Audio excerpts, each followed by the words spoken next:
The other basic type of pure substance is compounds. And compounds, by definition, have a fixed composition, but they're capable of being broken down into elements by chemical means. All right? Mixtures, remember, have variable composition and can be broken down into their pure substances by physical means, by physical methods of separation. That's how we can separate mixtures. For example, if I have a mixture of two types of sand that have different diameters, I can separate them by sifting them.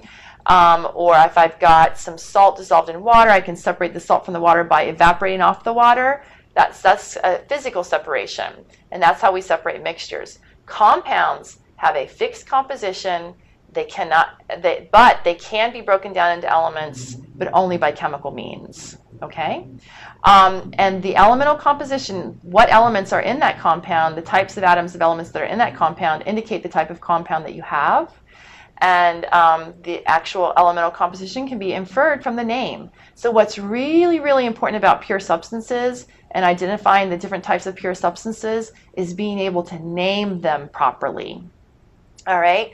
For mixtures, we call it air. There's all different kinds of air depending on where you sample it. But for pure substances, the name means everything. The name is going to tell me exactly what type and what number of type of atom make up that particular compound.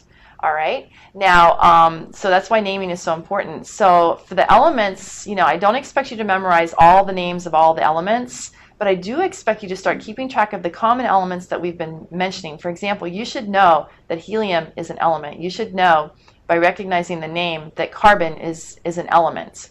All right?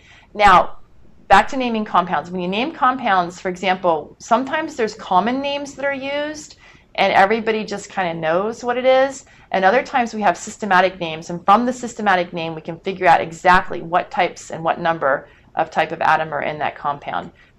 Water. Water is the common name for this particular compound. And this compound, the formula, the chemical formula is H2O. So when I say the word water, I'm not saying, dihydrogen oxide. If I said dihydrogen oxide, I would immediately know that there's two hydrogens and one oxygen. But everybody knows that water is H2O. So that's one common name that you need to remember, that water is the common name and the formula is H2O. There's one other molecule that I'm going to require that you remember the common name for, and that molecule is ammonia. So while we're talking about it, I'm just going to go ahead and write it down right here. Ammonia, the common name or the formula for ammonia is NH3.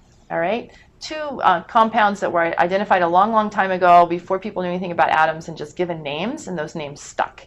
Carbon dioxide, on the other hand, the name indicates what's in it, the actual atoms that compose that particular compound.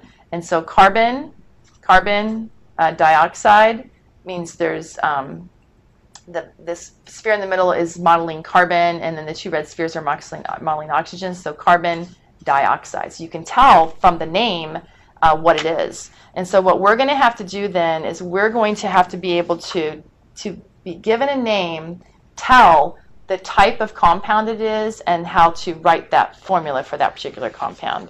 It's very important.